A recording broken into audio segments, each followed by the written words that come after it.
Good. Yeah, I sloughed that off pretty You good. did? You did?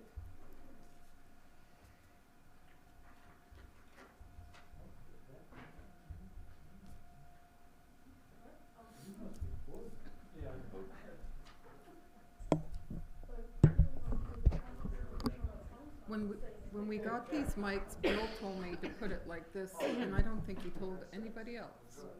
But he said it keeps it out of your face. See, I don't like it. You can put it over to the side and like that, but that's. Yeah, I can hear you. Okay, perfect.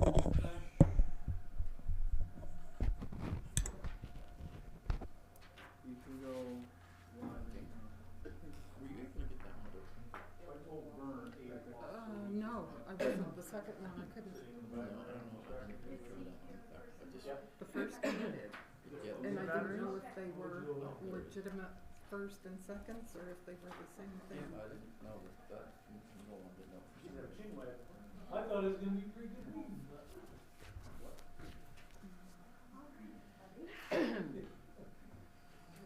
Mike's in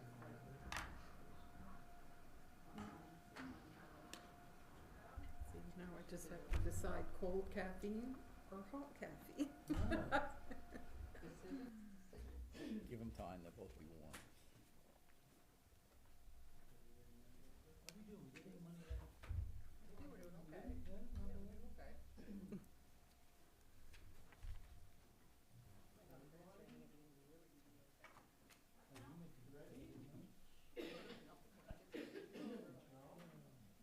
tend to do that, don't they?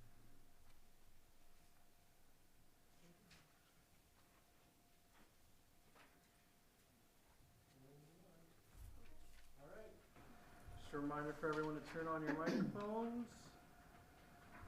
Ready for the countdown. Live in 5, 4, 3. I'll call this regular council meeting of the Village of Grand Manan to order at 7:30 p.m. on September the 8th. With us for prayer this evening is Pastor Ruth Fear-Parker.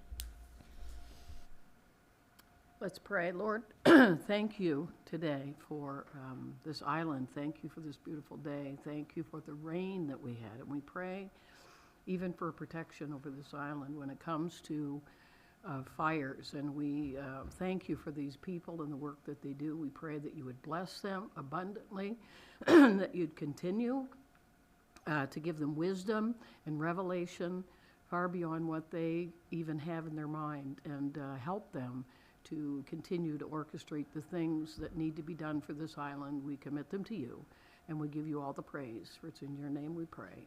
Amen. Thank you. Just a couple of quick opening remarks tonight.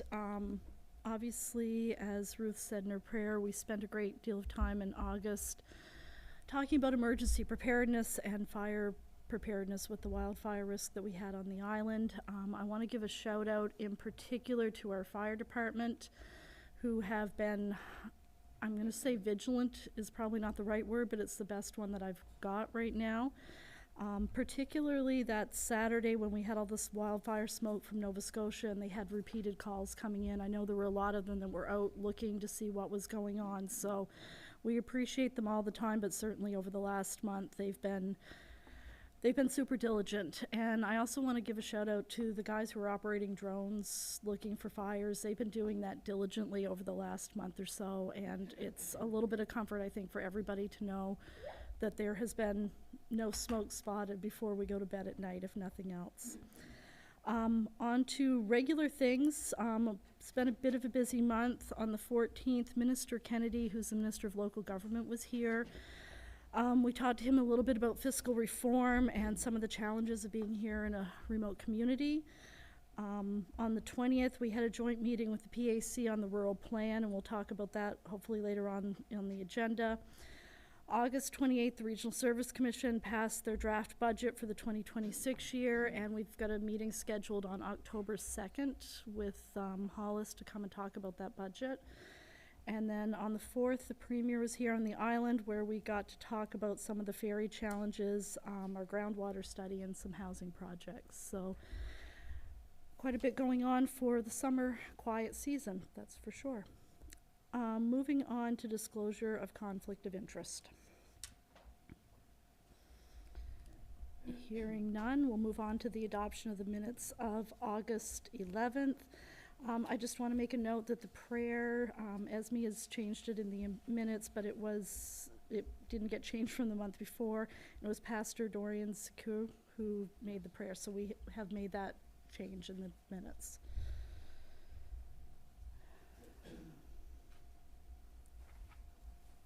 Madam Mayor, I'd make a motion to adopt the minutes. You heard the motion for Deputy Mayor Fitzsimmons. Do we have a seconder? Seconded by Councillor Valentine. Question? Councillor Green? In the building permit section on page 4, says the turnaround time for permits approximately 2 weeks. I believe that was the target, not necessarily the goal that they were achieving. So I think the minutes should reflect that. Are you okay with that change? Councillor Valentine? Okay. Any other question?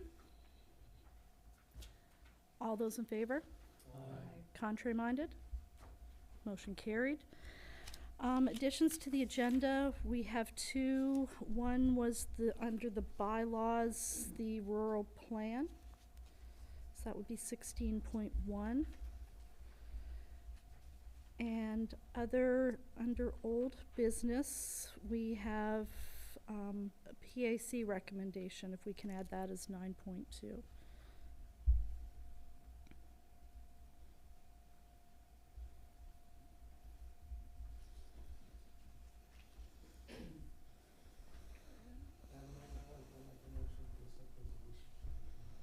You heard the motion from Councillor Sturgeon. Do we have a seconder? I'll second it. Seconded by Deputy Mayor Fitzsimmons. Question? All those in favor? Aye. Contrary minded? Motion carried. We have no one from the RCMP here this evening, so we will move on to old business, which is 9.1, and that's Synergy, the water survey. Just a little bit of background on that to catch up while everybody's getting their documents. We've been working with Synergy, looking at some of, basically doing a study to determine where the groundwater, where the well water on Grand Manan comes from. There had been a UNB study probably 40 years ago, so to go back, get some of the information from that, reaffirm what's going on, and then also do a public survey was a component that we added later on to look at how many wells have gone dry, particularly given the dry summer that we've had this year. There were a couple of quotes that were circulated a couple weeks ago, and they were in the agenda packages as well. I don't know if we want to have a conversation about that. The only other thing that I will add is I had a conversation with Department of Environment last week, which I think I sent in an email. They have some interest in talking about this a little bit, and we're trying to set up a meeting with them hopefully next week sometime, just to have a call to make sure that what we're doing covers what they're looking for as far as a study. If we were to move forward, like to do something that would require an environmental impact assessment or something down the road, just to make sure dotted the I's and crossed the T's. So with that, I'll open the floor to see if there's any conversation on what we have here in front of us.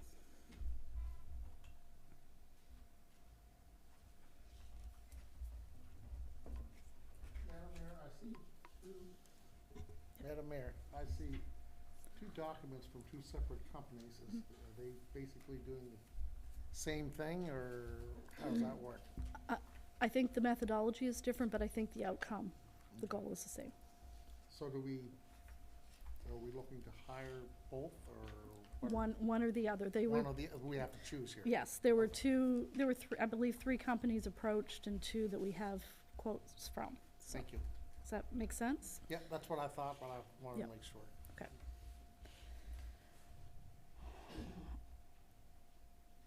Councillor Green? You mentioned that you had some conversations with local government or department. Department of Environment. Environment. Yep. are they going to cover some of these costs? Are they something that we should be taking into consideration here? They felt that there could be funding from RDC, and I think that would be part of the conversation that we could have with them next week as well. But we at least have a baseline of what the cost we'd be looking for would be, but they feel that RDC has funded similar type of projects, so. Okay. Where are the PIDs that are identified on the Fundy Engineering one? Are they all in North Head? I think they're more towards the back of the island. They were looking at some, I think, areas in particular that the UNB study had identified as potential areas where the water had come from, is my understanding. Okay.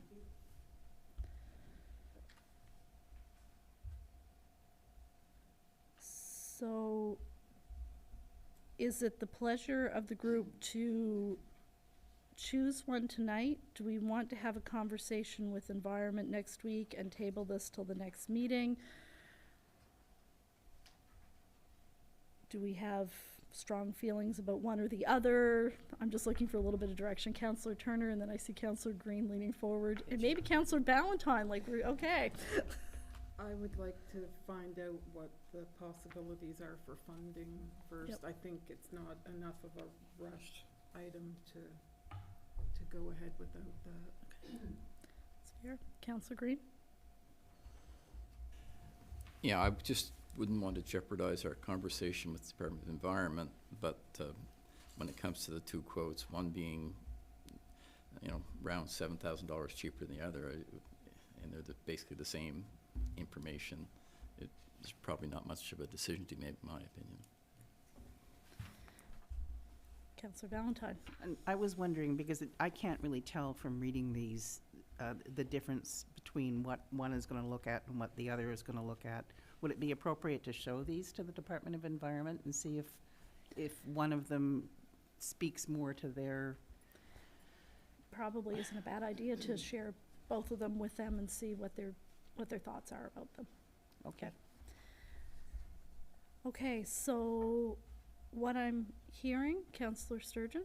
Madam Mayor, I'll make a motion to table this item until after we meet with the Department of Environment.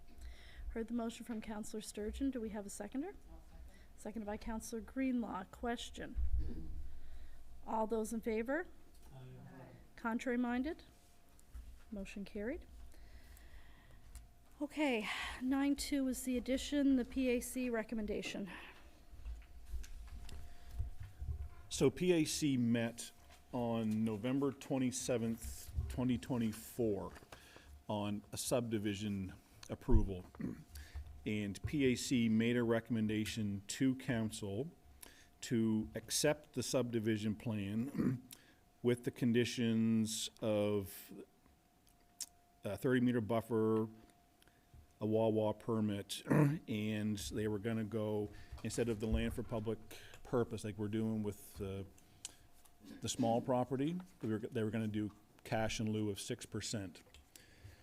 So when it got to council on December the 2nd, it was neither accepted nor rejected. There was just a motion to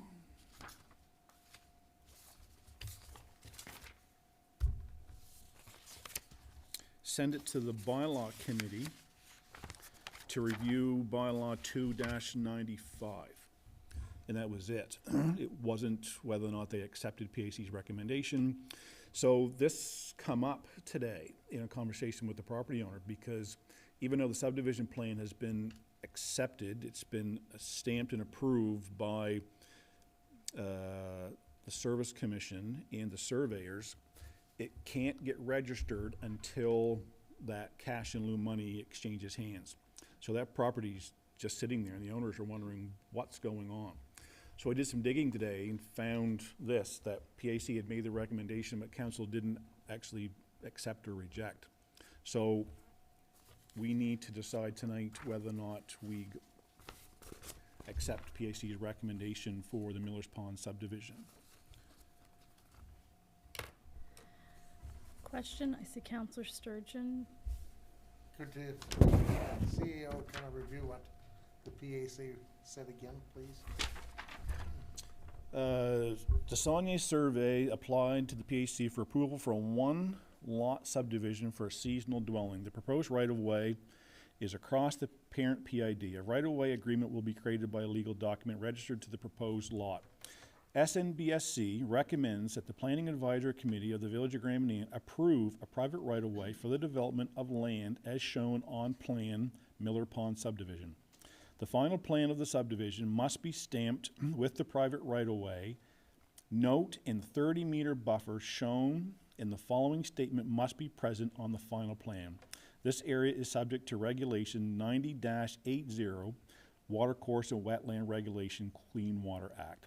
It is recommended that the Planning Advisory Committee of the Village of Grand Manan recommend to Council a sum of money in lieu of land for public purpose.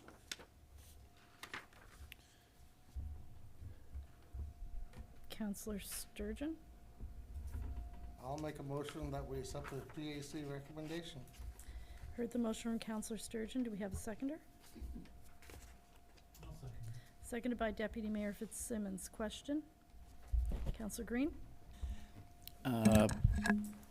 Don't have my notes for that meeting with me, but I can't remember what our concerns were that we didn't want to accept the recommendation of the PAC the first time it came to us. And the memory's not that good, I guess. I think if I remember, there was some confusion around how the value, the percentage of the land assessment was determined. And I think we got sidetracked, or the conversation was more focused on how we determined the dollar amount versus what the recommendation was, is my recollection of that meeting. The focus was more on the bylaw, why it was written that we would accept money versus land. I don't know. I see some nods over here, like that might have. That's what I recall, Madam Mayor, so along the line, whether it's the property value that was assessed by the province versus what the actual market value was. In my conversation with the planning director today, it's the assessed value because the provincial assessors are supposed to assess that at what they consider to be a fair market value, even though it probably seems low. But because of where the property is, there was no real significant value for, like, for example, the small property with that land for public purpose.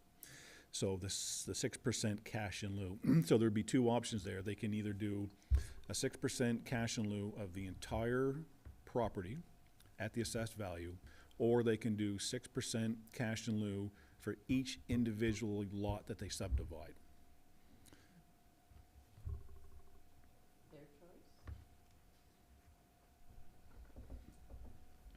Counselor Green? Did I understand you to say it was a one lot or 1 acre lots, a number of lots? Is it just one lot? Currently, right now, it's just a 1 acre lot. Whatever, let's do the. Let's accept the recommendation, get on with it, and if it was 100 acres or 100 lots, we might have a bit more. I think what they're doing is they're actually selling some 1 acre lots for some of those existing camp owners out there on the pond to purchase instead of doing the lease like they have been for so many years. Okay, we have a motion on the table. Are there any other question? Counselor Turner? The 6%, is that paid like as they sell lots? So we've actually been holding a check for We have 2 checks. for quite some time.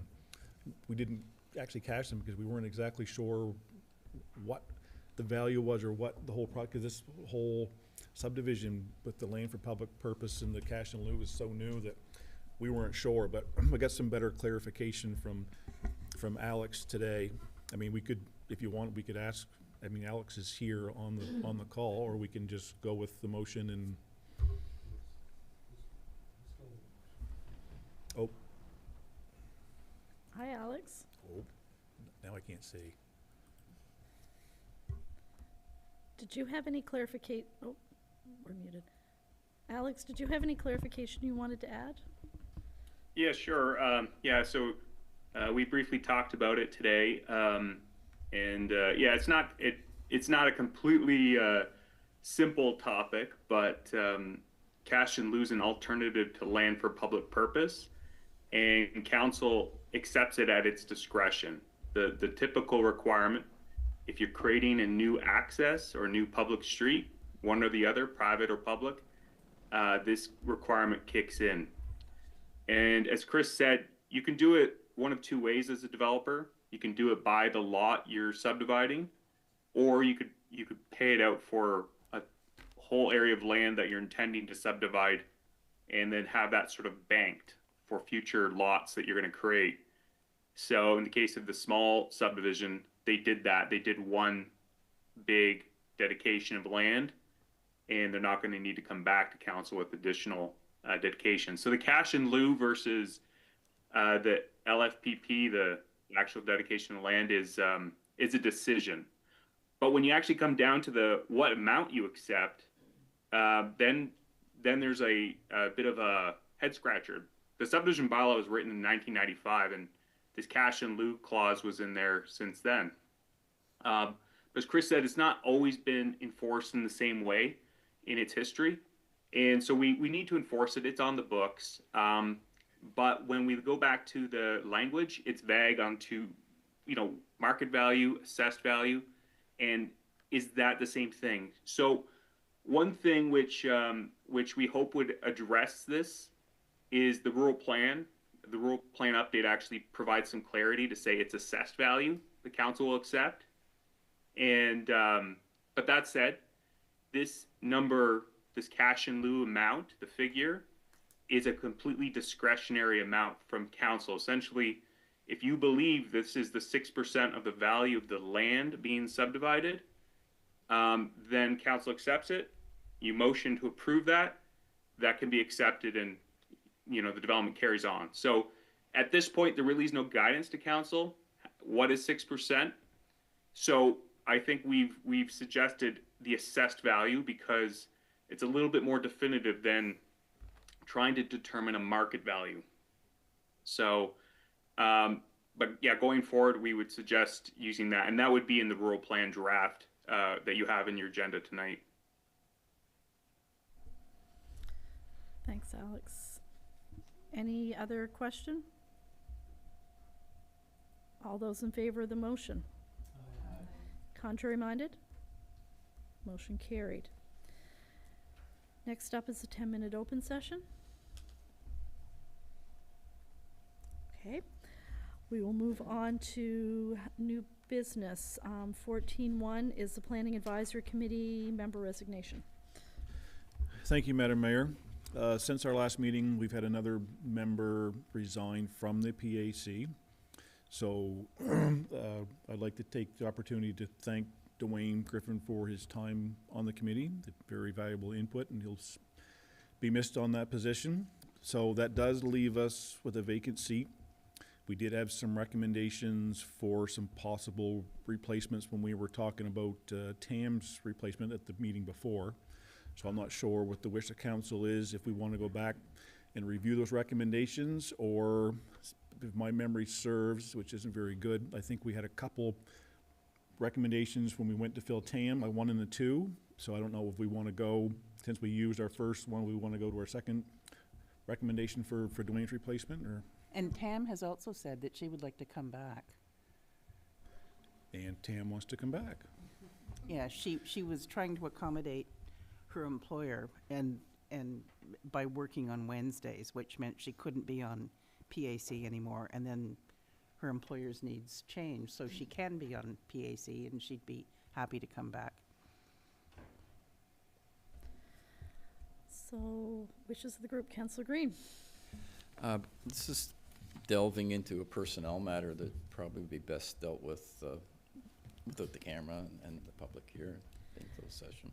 So would you like to make a motion to move that into closed session? Yes, please. I'd make that motion. You heard the motion from Councillor Green. Do we have a seconder? Seconded by Councillor Valentine. Question? Just one question. Councillor Sturgeon? So do we make a motion to accept Mr. Griffin's resignation, or is that we just accept it and that's good enough? I can't remember if I think it's just accepted. I Okay. mean, it's not like we've enslaved him. stop 'em. We can't No, force no. him to keep You can't make coming. them stay, I Yeah. understand that, but I just want to say. Okay, appreciate that. Okay, any other question? All those in favor? Contrary minded? Motion carried. 14.2 is a fall meeting schedule. I wanted to make a suggestion just because I always feel in the fall like it's almost like a new year, you're starting over and it's time to, summer's over, get back to school, back to work or whatever. I'd like to try doing a committee of the whole meeting once a month, but in the 2 weeks after council, so between the council meetings, so that we don't have quite as long in between when we have conversations as a group. I'd like to put it on the calendar and just have it as like a standing, we're gonna try to do this. I would suggest Tuesday night because selfishly I travel on Mondays and I know sometimes it's easier if we meet in the evenings, if we meet a little bit earlier in the evenings, like if we want to start at 6:30. So if we could do like Tuesday night at 6:30 on the second week after our regular council meeting. And then just review some of the projects that we've had ongoing, see what needs to be done, and sort of delve off some of that committee work and see if we can sort of refocus for the next 6 or 7 or 8 months, whatever we have left in this term. So, any comments or objections to that sort of process? All right. You guys are agreeable. Thank you. 14.3 is recycling update. Councillor Ballantyne. Thank you. So when I was preparing for this, there was more material than I realized, and so I'm going to be about half an hour. Kidding. Like, let I'm me gonna get my be- coffee out. I'm going to be 5 minutes, and it's all good news. So this program began at the end of May, and since then, which is just a little over 3 months, 3 and a bit months, almost 300 bins have been picked up, which is almost 25% of the households on the island, which is really good for a brand-new program that a lot of people on the island seem to be opposed to for reasons that are not clear. Really feel about that. So since we've had 7 curbside pickups, with a lot of people also taking their own material to the transfer station because they're going there anyway. And we've had 4 trips in the Packer truck to the mainland. So the very first trip, there was about 500 pounds of material that was picked up. The second trip, I'm not sure this number is right, but I think it was about 720 pounds. The third trip was over 1,200, and the last one was 1,950 pounds. Wow. So that is amazing. That's really amazing. And Chris had a picture of the last pickup. So 1,950 pounds of recyclable material is a lot, because we're not talking about heavy glass. We're talking about paper and light plastics. And so, I don't know, it would fill about half this room, wouldn't it? It was hard to see because you don't really have a reference point of that pile sitting in this big warehouse, but we've got to get Anthony to go out and stand next to the pile so you can kind of get a reference of size. But you're right, it was a massive pile. Yeah. It really So was. it's and the school is now on side, and they're going to focus on recycling paper, and so that I think will add a lot to it. And I think that because the grade 2 teachers seem to be quite keen on the program, I think there's going to be lots of little kids going home and saying, "Mommy, don't put that in the garbage."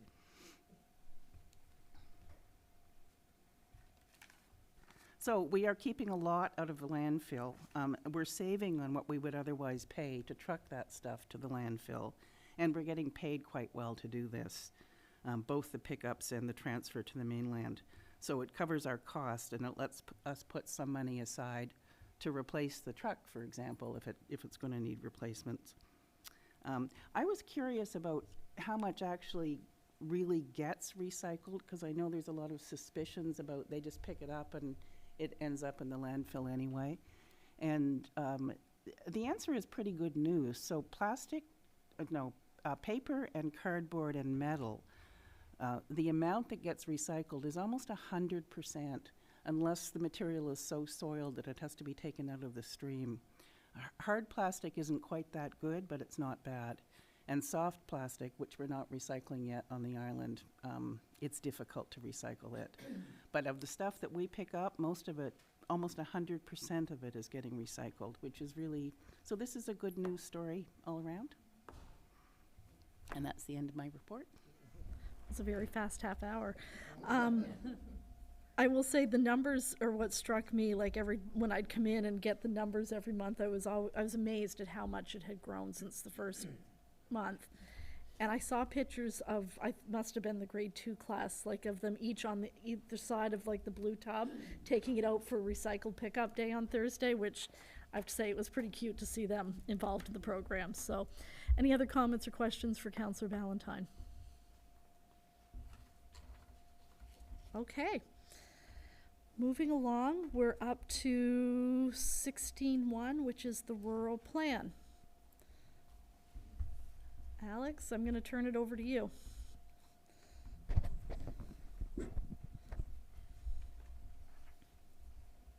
Sorry about that.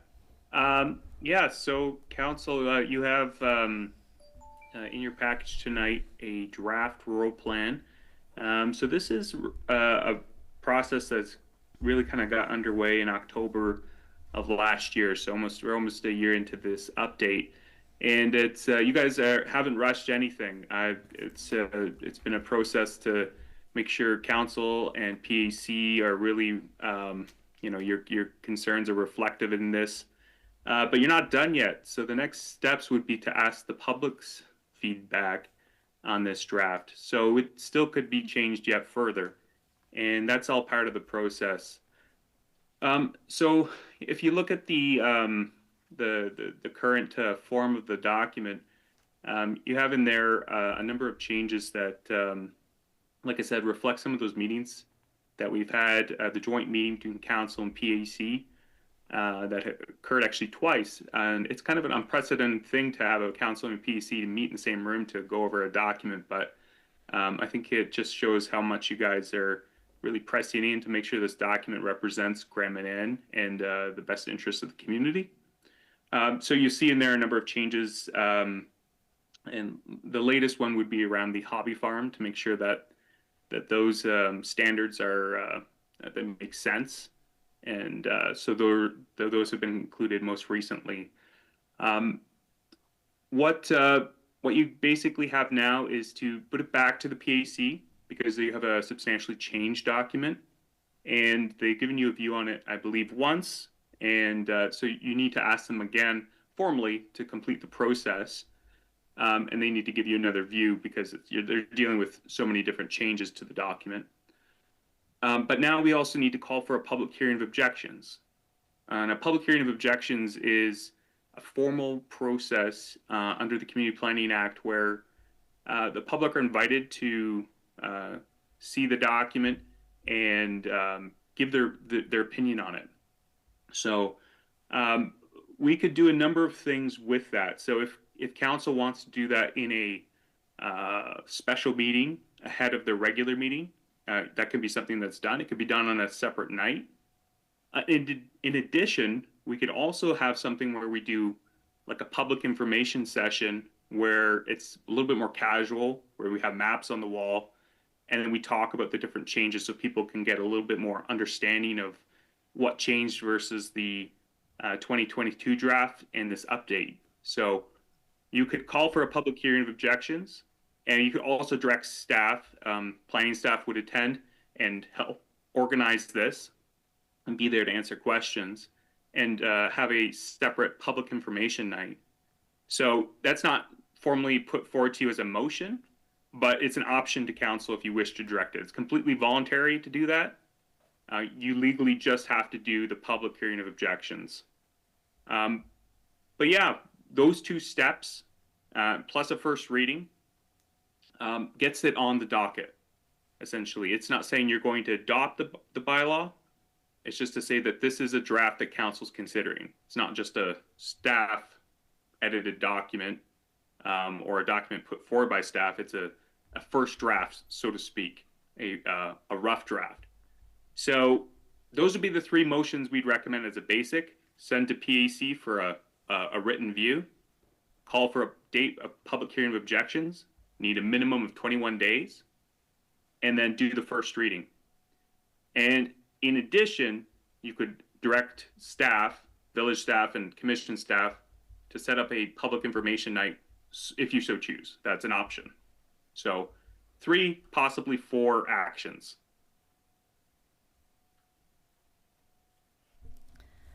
Okay, questions for Alex?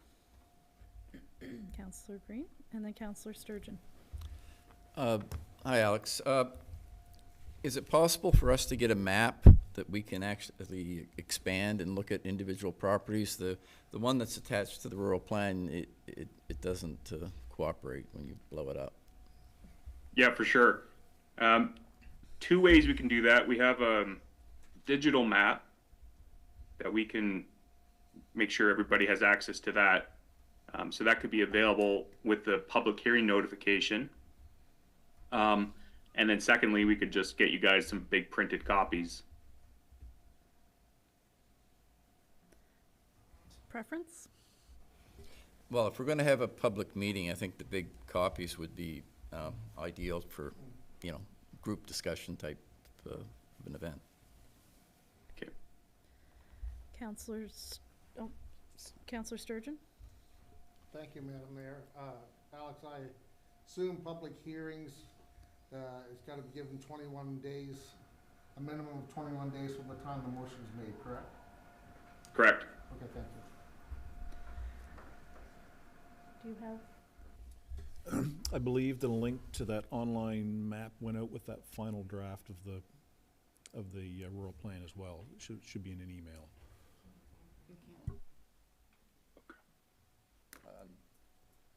There were 3 attachments. One was the rural plan, one was the list of changes, and the third one I couldn't open, but it was only 53 kilobytes or something, so it wouldn't have been a map, I don't think. But I think there was a hyperlink in the body of the email that possibly I could stand Can resend that. to corrected. We will resend that maybe one way or another, just so we have it digitally as well, and we'll see about getting a large map.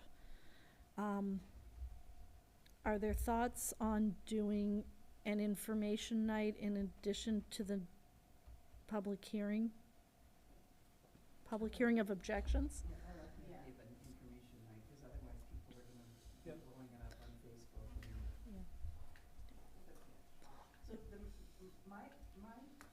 I was just looking at the email, and so at the very end of the rural plan, there is a map, and you can blow it up.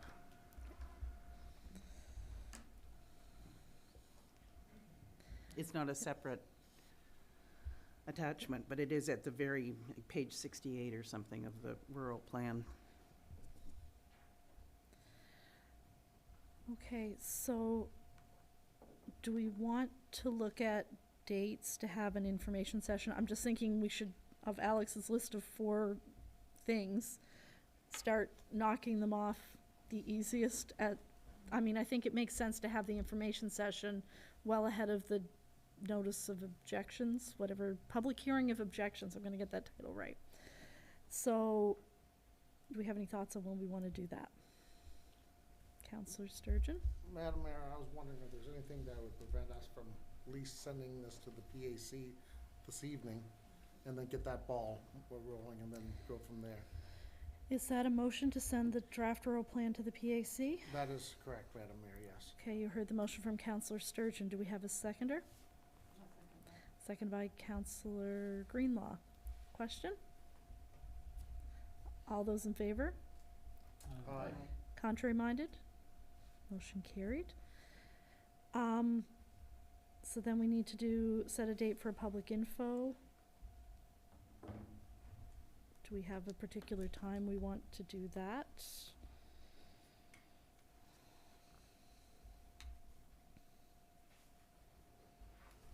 Madam Mayor, would we have to hear word back from PAC before we could do that, or Alex, any word on that? You don't have to. when PAC gives a view to council, it's their own view. Okay. They're not really to consult with the public. Council's the one to consult with the public. Okay, so we could set, in theory, set a motion tonight to set aside a public hearing from at least 21 days from tonight, correct? That's correct. So, 3 weeks. Maybe the 29th.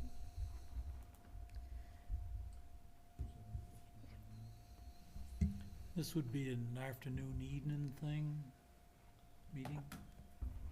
Just for those that work and stuff? I would think an evening session would Or be, just an evening? yeah. Or a couple sessions, one in the afternoon for some people, then another one in the evening. I know some of our seniors have always expressed to me, come this time of year, they don't like to drive after dark, so one for, I think it would give a good chance for everyone to participate. So it'd be an afternoon and an evening, I think would be fair, or attempt to be fair to everybody. So,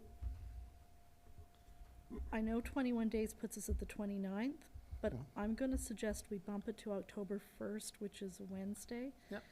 Simply because the 30th is a holiday, and sometimes that makes it more challenging if people are taking a longer weekend, whether they've got kids in school or whatever is what I'm thinking. It does give people a chance to be back home if we put it off till the day after the holiday, if that makes sense. Are we okay with that? So October 1st for our information sessions? Madam Mayor, I'll make a motion to that effect. Oh, Sorry, Madam Mayor. Unfortunately, I won't be available that day. It is possible Xander will be available, but he's. I would have to double check with him to make sure you just have a planner on hand that for that day. would the 2nd work for you? It's actually those few days I'll just be away, unfortunately. So I have some prior engagement for between the 1st and the 3rd there. The information session doesn't have to be 21 days though, does it? No, that's So- right. So we could do the information session on the 24th and have Yep. the notice of objection before our council meeting on the 6th, technically. Okay, Where do they need to use for the information session, because the chambers is booked for the 24th and 25th? okay. So apparently Sorry. no, that I'd rather know now than later. So what about the 23rd? Yep, I'm thinking. 23rd? Oh, no, we have a meeting here the evening of the 23rd. Okay, we just can't do it in the month of September, apparently. There's no available dates. That's right, the fire department. Yeah, Madam Mayor, maybe we could have our why don't we refer to staff for an information session? Okay. Yeah. We'll consult with and make sure that we can find a planner and come up with a time to do an information session. Sometime that the room is available and the planners are available simultaneously. Okay, so there's that one. Do we want to we have to set a date for the public hearing of objections? Maybe the next week after October 1st, Madam Mayor, so maybe the 8th would be suitable for everybody involved? Yep, Okay. Well, Madam Mayor, I'll make a motion to that effect, for October the 8th for the public hearings. Alex, do we need to read that motion that says about council in compliance with section 111 of the Community Planning Act and sets the date and time and the location for that? Do we need to read that? Well, as long as you do it in compliance with the act, that's the main thing. And Councilor Surgeon said 21 days. If you're giving your the web notice that many days, you're in compliance with that section of the act. so we have a motion from Councillor Sturgeon to have the public hearing of objections on October the 8th. Do we have a seconder? I'll second it. Seconded by Deputy Mayor Fitzsimmons. Question? All those in favor? Contrary-minded? Motion carried. And then our final thing would be the first reading of the bylaw in name only. Can we do that tonight, or do we have to advertise that first? We can do it tonight?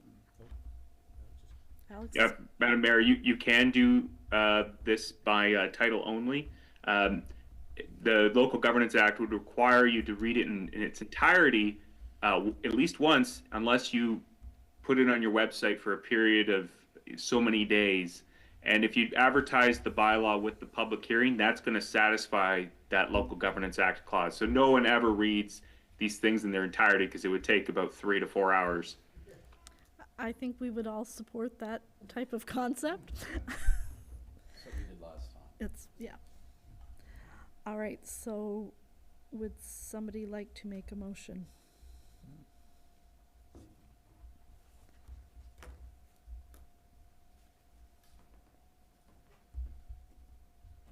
I don't have a copy of it.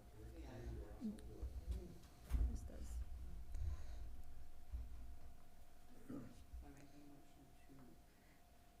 Ex- To accept the Graham and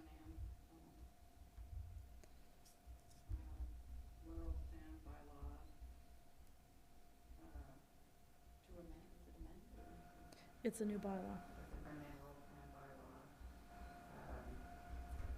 05/2025, May 2025. 50, no, it's bylaw 56, 5622. 56/22.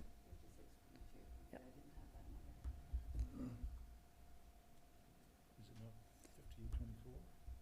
Oh, okay, okay, yes, Well, it should be 25 now. yeah.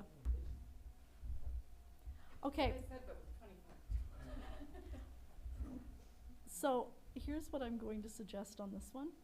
Let's table this until after closed session, and we'll regroup with a motion when we come out of that, so we'll have the proper wording and the proper number. Is that fair? Would somebody like to, thank you, I'll make a Council- motion to table that, Madam Mayor. Thank you, Councillor Sturgeon. Do we have a seconder? Seconded by Councillor Greenlaw. Question? All those in favor? Aye. Contrary-minded? Motion carried. Thank you, Alex. You're welcome. All right, item number 17 is approval to pay the following invoices. 17-1 from the General Operating Fund. Dexter Machining Limited, DTI for leaf blowers, $2,458.68. Dutchman Contracting for the wharf cleanup, $40,543.25. Island Home Hardware, the August statement is $4,662.31. Roadway Traffic Supplies, DTI for the road signs is $1,573.20. Troy Life and Fire Safety Limited for deficiency work, $2,804.85. And Uline Canada Corp for market tables, $3,621.53. Madam Mayor, I'd make a motion to pay the invoices of the general operating fund. You heard the motion from Deputy Mayor Fitzsimmons. Do we have a seconder? I'll second. Seconded by Councillor Ballantyne. Question? Councillor Green? What was Troy Life's deficiency work? Work to the sprinkler system. There was a list of deficiencies that the fire marshal found, that they were fixing up. Any other questions? All those in favor? Aye. Contrary-minded? Motion carried. From the General Capital Fund, Lindsay Construction, progress claim number 11, $114,563.48. I move that we pay that invoice from the general capital fund. You heard the motion from Councillor Ballantyne. Do we have a seconder? Seconded by Councillor Greenlaw. Question? All those in favor? Contrary-minded? Motion carried. And then 18-1 is a transfer. It's a motion to transfer $107,350.78 from the airport line of credit to the general capital fund. I make that motion.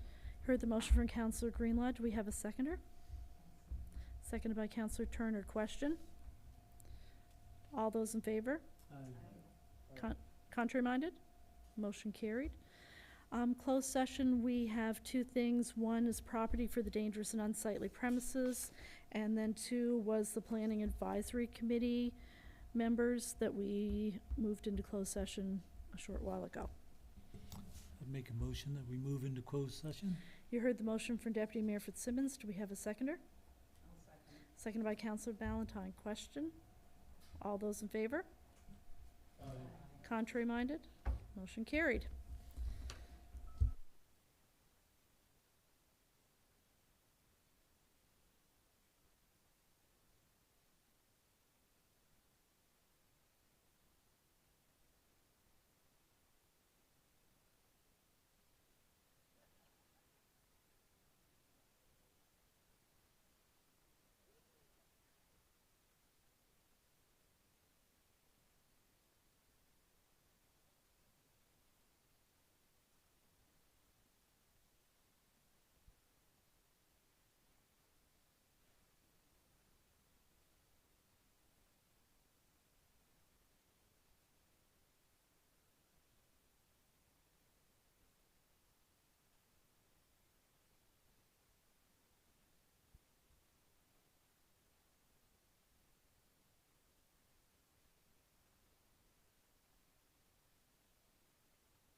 I'll recall this regular council meeting of the Village of Grand Manan to order. We were in closed session to talk about 2 items.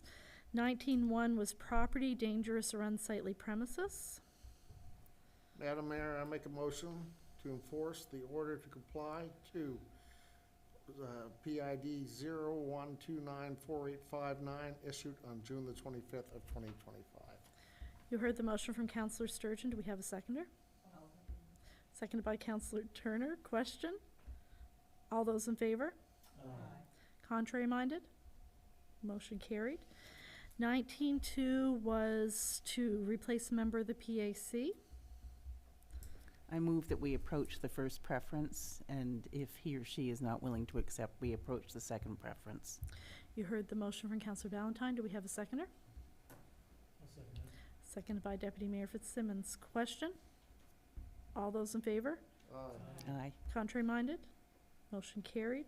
And then we had deferred the item number 16.1, the rural plan bylaw motion, till we got the proper wording.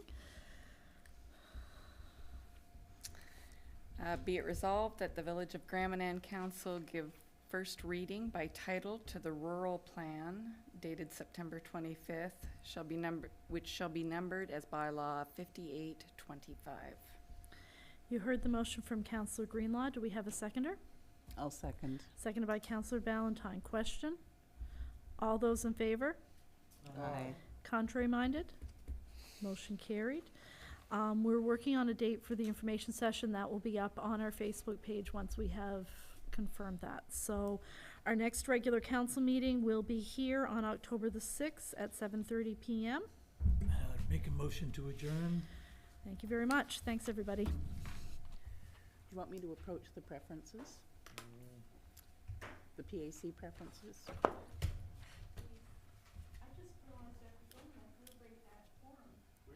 We are, right.